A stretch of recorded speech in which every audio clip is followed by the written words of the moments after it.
The Red Sea, a vital artery for global trade connecting continents and carrying billions in goods daily. But beneath its surface, tension simmers. Ancient rivalries and modern conflicts collide here. The Houthis, operating from Yemen, have turned this shipping lane into a high-risk zone, targeting vessels they see as enemies.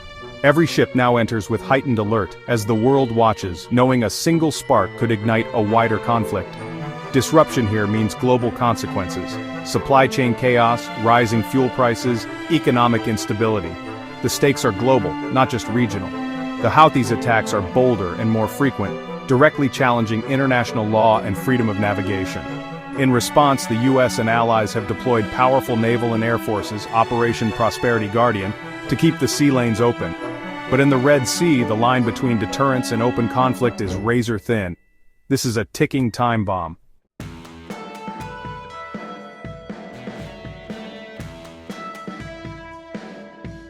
High above the Red Sea, U.S. Air Force pilots patrol in advanced F-16s, agile, versatile, and always alert.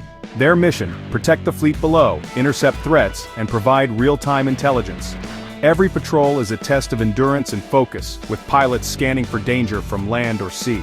The F-16s are the first line of defense, their sensors feeding vital data to command centers. Today, Viper 1, a veteran pilot, flies a routine route over calm waters and orderly shipping. But in these skies, peace is fragile. The pilot knows danger can strike in an instant. Every flight is a reminder: vigilance is survival. The Red Sea is never truly calm.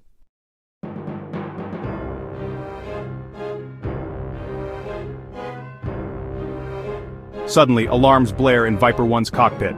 Missile launch detected. A Houthi-fired missile streaks skyward, locked onto the F-16. Training takes over. Every move is instinctive, every second critical. This is no drill. Attacking a US jet is a major escalation.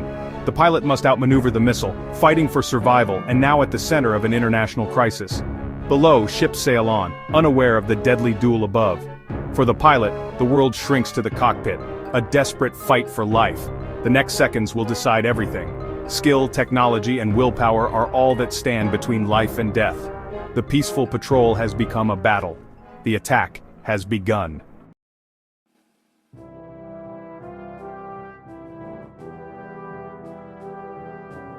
At the heart of U.S. power in the Red Sea is the USS Dwight D. Eisenhower, a floating city, a mobile airbase.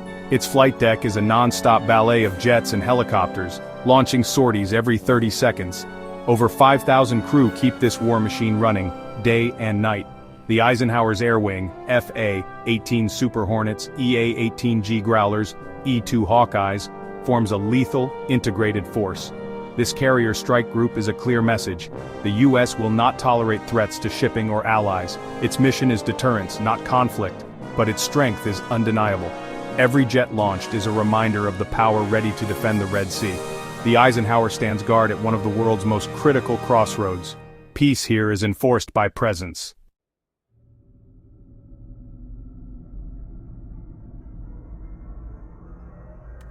Escorting the carrier are Arleigh Burke-class destroyers, multi-mission warships, first line of defense. Their Aegis combat system scans for threats, ready to intercept missiles and drones in seconds.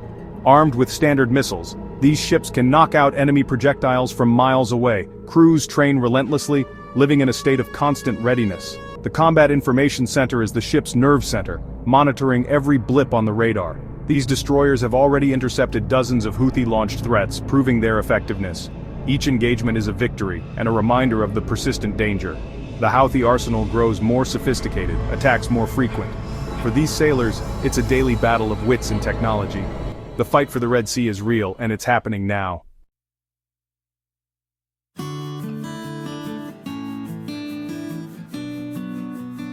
The U.S. Navy leads a multinational coalition, Operation Prosperity Guardian, defending Red Sea shipping. Warships from the UK, France, and others patrol key choke points, forming a protective web. Their mission: deter attacks, protect civilian vessels, and uphold freedom of navigation. Real-time intelligence sharing and coordinated patrols create a layered, multinational defense. If a threat emerges, coalition forces respond instantly. No single nation could do this alone. The stakes are global. The freedom of the seas underpins world prosperity. Houthi attacks challenge this principle, but the coalition stands firm. By working together, they send a clear message. Lawless aggression will not be tolerated. These are the guardians of the Red Sea, and of the global system that depends on it. The mission is clear: keep the sea lanes open, whatever it takes.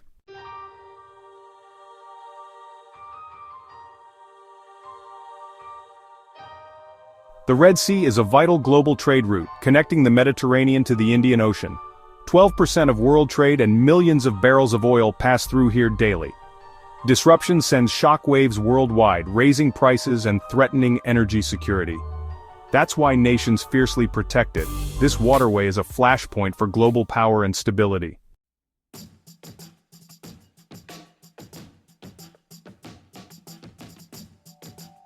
Deep within the rugged, mountainous terrain of Yemen, a different kind of hunter waits. Hidden from the prying eyes of satellites and surveillance drones, Houthi militants operate in the shadows. They are a resilient and battle-hardened force, honed by years of civil war. Their methods are asymmetric, blending modern technology with ancient guerrilla tactics. They use the landscape to their advantage, concealing their positions in caves, valleys, and unassuming civilian structures. From these hidden lairs, they prepare to strike at the powerful forces patrolling the skies and seas. Their patience is a weapon, waiting for the perfect moment to act. On this day, their target is not a lumbering cargo ship. It is something far more ambitious, far more challenging. Their intelligence, whether accurate or not, has identified a high-value aerial target. The operators of a mobile surface-to-air missile or SAM battery have been tracking the patrol patterns of coalition aircraft. They are a small, disciplined team, well-versed in the art of concealment and rapid deployment. Their equipment might not be the latest generation, but in their hands, it is deadly. They represent a tangible threat, a land-based predator looking for its moment to pounce on the guardians of the sky. The decision to target a U.S. fighter jet is a monumental one. It marks a significant escalation in the conflict. The Houthi leadership understands the risks involved. Such an act is a direct challenge to American military supremacy in the region. It is a move born of confidence or perhaps desperation, designed to send a shockwave through the international community. They are not merely disrupting trade, they are engaging a superpower directly. This is a deliberate act of defiance, a statement that they will not be deterred by the overwhelming force arrayed against them. The hunters on the ground are ready to make their move. The SAM system is prepared. Its radar antenna, previously dormant to avoid detection, is now ready to be activated. The missile itself sits on its launcher, a sleek instrument of destruction pointed towards the heavens. The crew runs through their final checks, their movements precise and economical. They are a world away from the gleaming flight decks and high-tech command centers of their adversary. Yet they are about to connect with that world in the most violent way imaginable. The stage is set for a dramatic confrontation between a hidden ground unit and a lone fighter jet high above.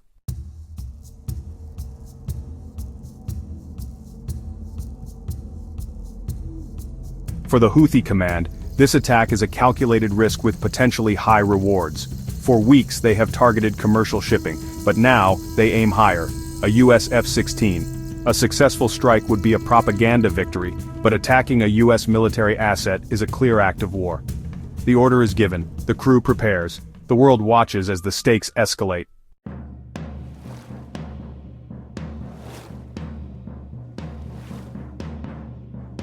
The moment arrives. Viper 1 and F-16 enters the combat zone. On the ground, a Houthi commander gives the order. The SAM radar springs to life, locking onto the jet. With a deafening roar, a missile ignites, leaping skyward, a spear of fire. It climbs fast, leaving a white trail against the blue sky. The missile closes in, an unstoppable force. The calm is about to shatter.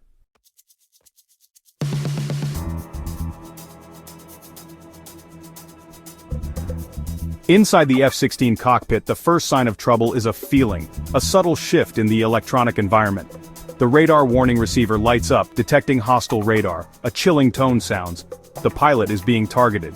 The cockpit erupts in alerts. The threat is real and imminent. The missile approach warning system confirms a missile launch. The sky is full of warnings. Survival now depends on instinct and training.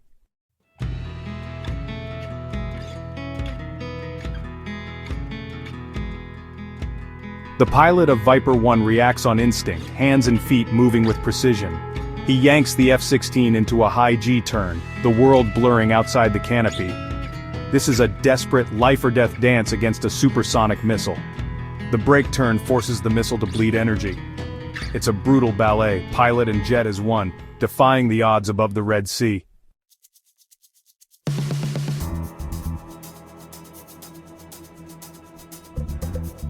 The pilot presses a button, unleashing the F-16's countermeasures.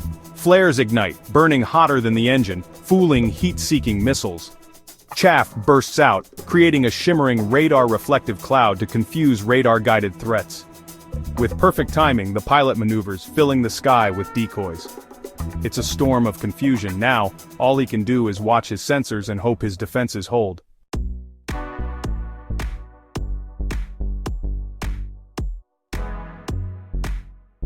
The F-16 pilot unleashes chaff and flares, jinking violently as a missile closes in. The missile's seeker, confused by the cloud of countermeasures, loses its lock. Relief floods the cockpit as the threat veers away, plunging harmlessly into the Red Sea. Through skill, aggression, and advanced technology, the pilot has survived, though the mission and his world are forever changed.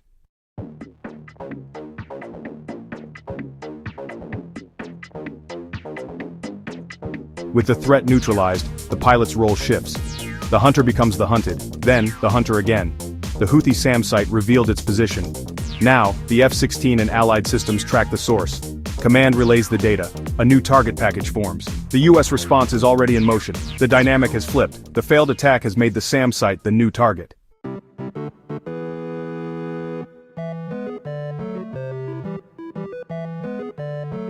A hostile act has been committed against a US military asset. The time for defensive posturing is over. The order to strike is given. The US military machine focuses its immense power on one patch of Yemeni soil. The mission is simple. Find the launcher that attacked Viper 1 and utterly destroy it. It is time to unleash hell.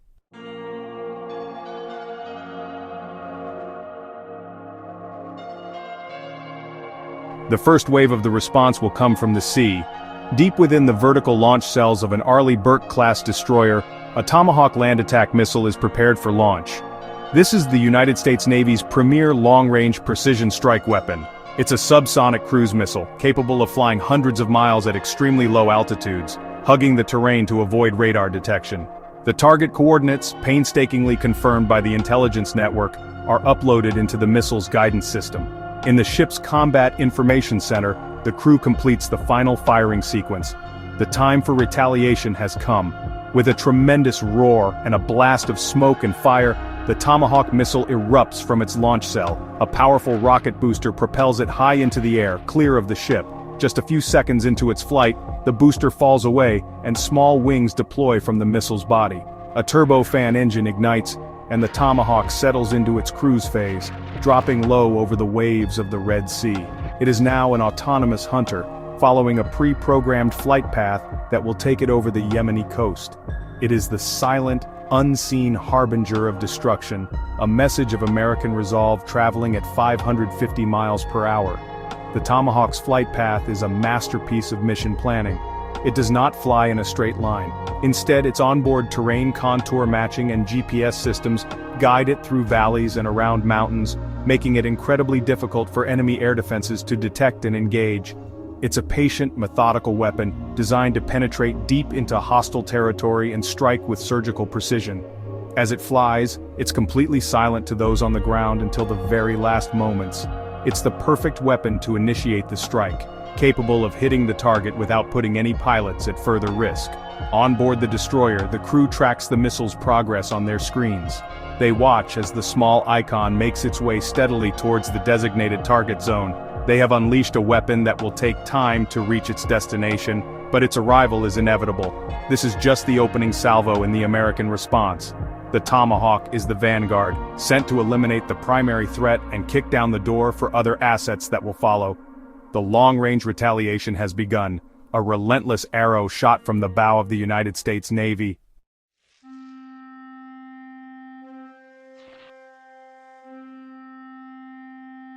As the Tomahawk missile approaches, the sky above the target becomes a hub of activity. High-altitude reconnaissance aircraft and MQ-9 Reaper drones scan for the Houthi missile battery, their sensors providing real-time video to commanders. The hunt is on. Drones spot a camouflaged vehicle glowing in thermal view. The operator confirms the target, activates the laser designator, and transmits coordinates. The ISR network has found the enemy, fixed their position, and now guides the strike. With the target confirmed by the Reaper drone, FA-18 Super Hornets from the USS Eisenhower streak towards the Yemeni coast, armed with JDAMs for a precision strike. The pilots receive target data in their cockpits and fly to a designated release point. The JDAM detaches and begins its guided descent. It impacts the Houthi missile launcher with precision. The threat is eliminated. The United States has struck back. The message has been delivered.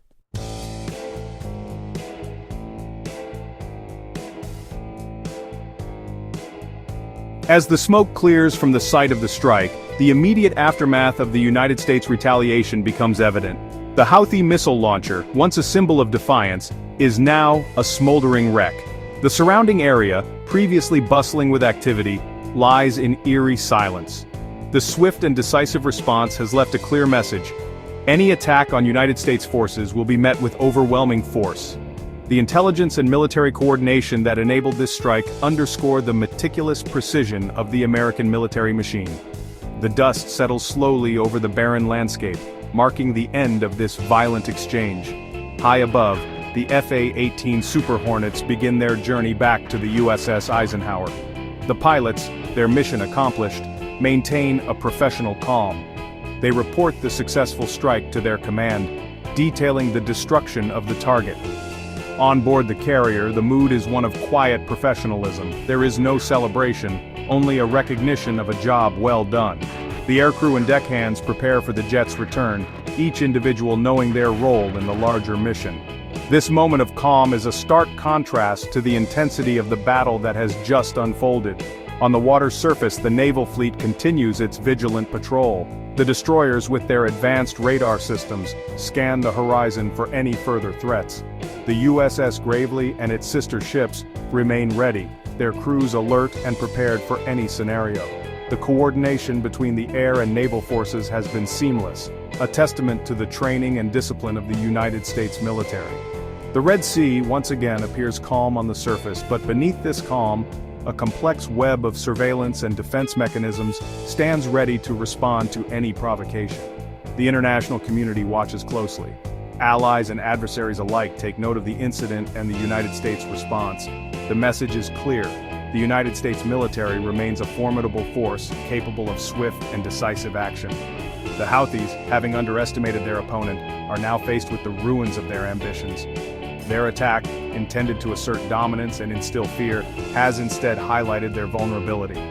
The Red Sea, a critical artery of global commerce, remains under the vigilant watch of a powerful coalition. The dust may have settled, but the underlying tensions remain, a reminder of the fragile peace maintained by constant vigilance.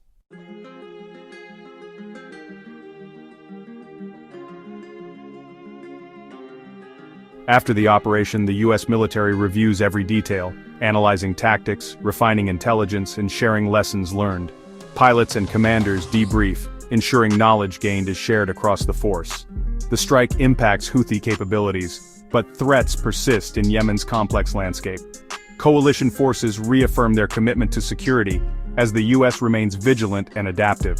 The calm that follows is a testament to ongoing vigilance and the balance of deterrence and defense.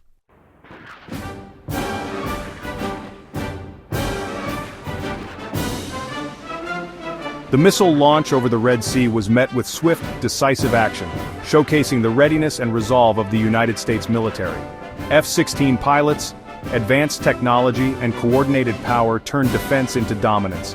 An attack on one is an affront to all, met with overwhelming force.